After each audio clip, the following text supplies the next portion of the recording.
Patay ang isang lalaking 14 anyos sa Antipolo City matapos umano makipagsuntukan sa mga kapwa binatilyo. Ang dalawang sangkot sa suntukan, iginiit na ang biktima raw ang naghamon ng away. Balita hatid ni EJ Gomez, exclusive.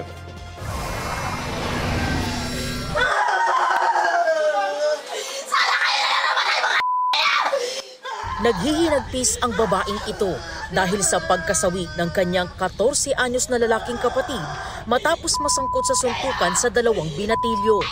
Nangyari ang insidente sa Sitio Phase 1, 8 Bonica Road, Barangay San Isidro, Antipolo City, pasado alas 6 ng gabi nitong Sabado. Base sa investigasyon ng pulisya, naglalakad sa lugar ang isa sa dalawang sospek nang madaanan niyang nakatambay ang biktima. Ang biktima umano ang naghamon ng suntukan. Yung suspect natin ay napilitang makipag-away na kasi nga pinipilit siya nung biktima natin na hamunin talaga. Nagawa pa raw awatin ng ilang saksi ang pag-aaway, pero nang dumating ang isa pang sospek, inudyok daw nito umano ang dalawa na magsuntukan muli at doon na raw nangyari ang mas malalang away na nauwi sa pagkamatay ng biktima. Na ibabawan itong biktima ng nasabing suspect natin at kung saan nahawakan niya yung ulo at yun na, naipaguntugan niya sa semento kung saan ay nawalan ng malay ang nasabing biktima. Kinilala ang biktima na si RJ Tanteo, isang grade 7 student at residente ng Sitio Maligaya, Barangay San Isidro, Antipolo City.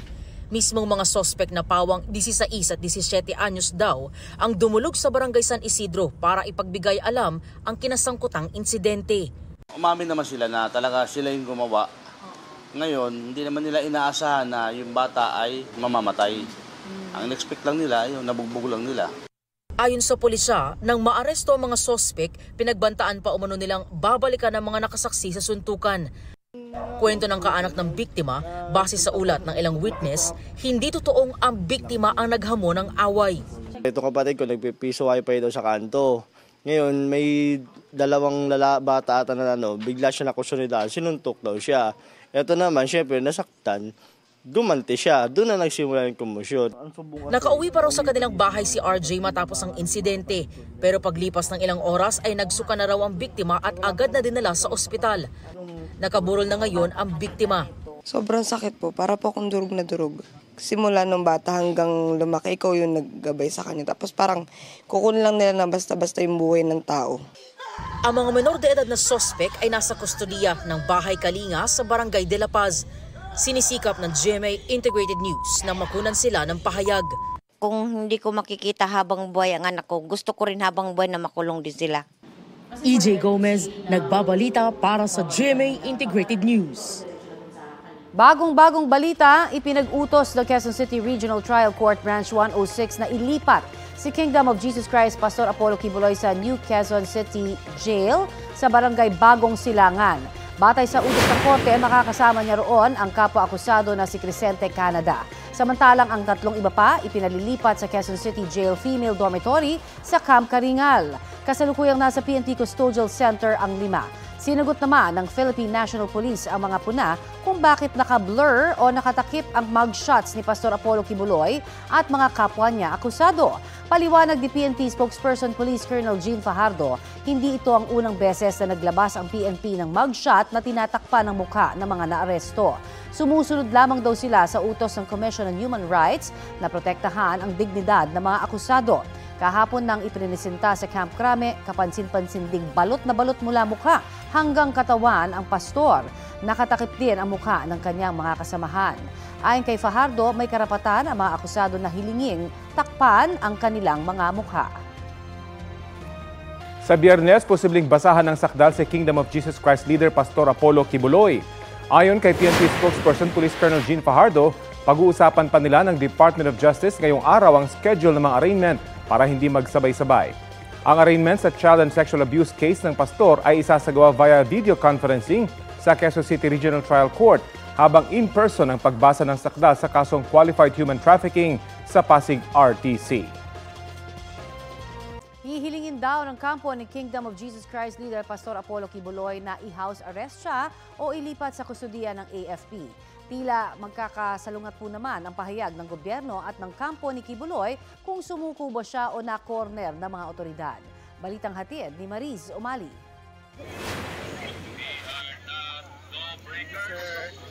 August 24 nang simulang pasukin ng pulisya ang compound ng Kingdom of Jesus Christ o KOJC sa Davao City.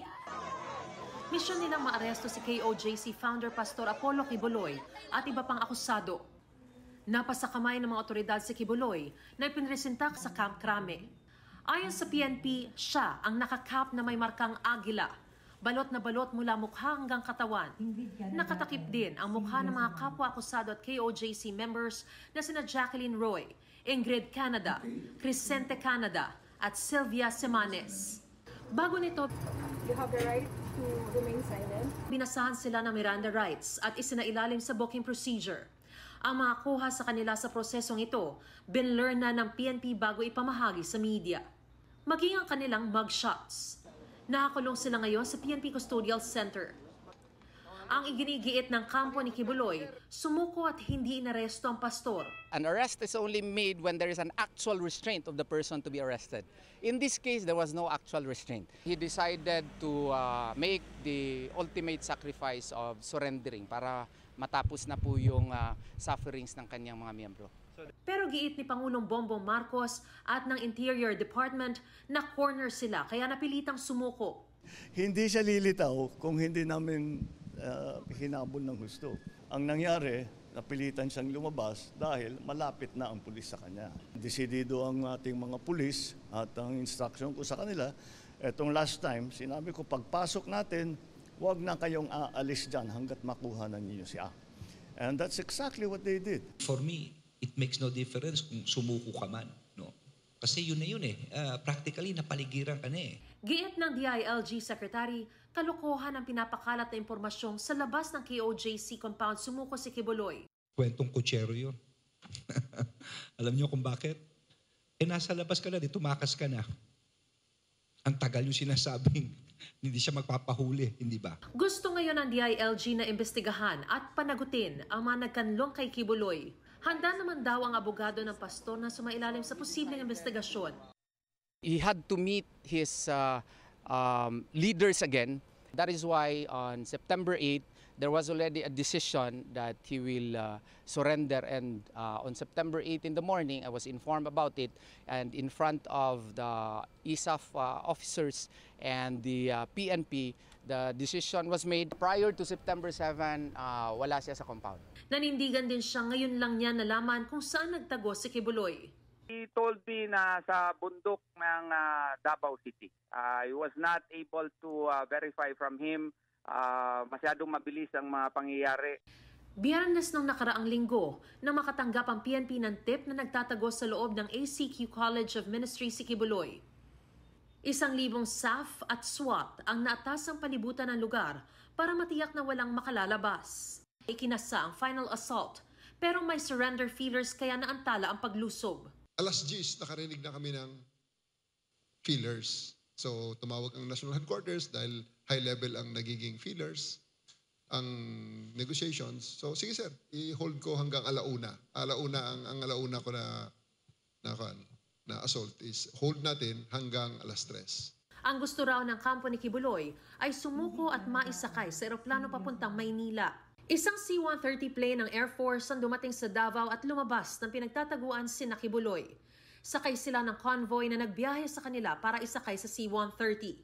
Sabi ng Pangulo, hiniling ni Kibuloy ang presensya ng Armed Forces of the Philippines sa kanyang paglantad. Pero pandagdag puwersa lang daw ang AFP at PNP pa rin ang nanguna sa operasyon. Sana may presence ng AFP dahil wala daw siyang tiwala sa pulis. So, fine. Yun ang ginawa namin. But let's be very clear. This was a police-led operation. May mga kasong qualified human trafficking at child abuse at sexual abuse dito sa Pilipinas si Kibuloy.